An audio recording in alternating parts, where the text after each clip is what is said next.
I'm excited to announce that we found the door plug. Thank you, Bob. Bob, I will not give you Bob's last name, but Bob contacted us at witness@ntsb.gov with 2 photos of the door plug and said he found it in his backyard. Thank you, Bob. Please, I will reach out to you so that so that I can thank you myself. We are very, very fortunate here that this didn't end up in something more tragic.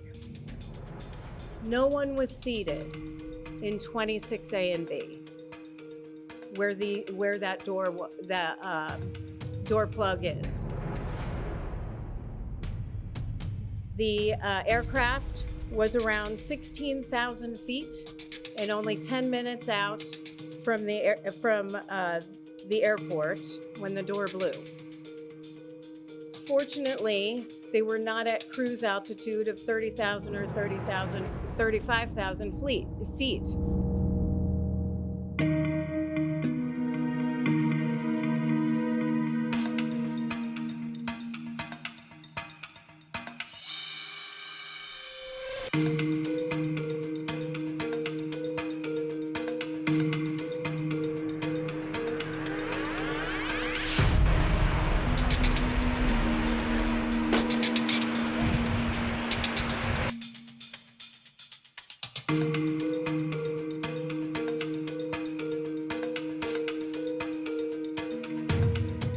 Now, we're here investigating an accident, and yes, we've now determined, based on our definition of substantial damage, that it is an accident, not an incident. Fortunately, all passengers deplaned. We are not aware of any serious injuries. We are aware of reports of minor injuries. With that said, I imagine this was a pretty terrifying event. We don't often talk about psychological injury, but I'm sure that occurred here. So on behalf of the National Transportation Safety Board, I would like to extend our deepest sympathies to those that experienced what I imagine was truly terrifying. Those watching may be curious about safety or concerned about safety. We have the safest aviation system in the world. It is incredibly safe. We are the global gold standard for safety around the world, but we have to maintain that standard. The cockpit voice recorder was completely overwritten.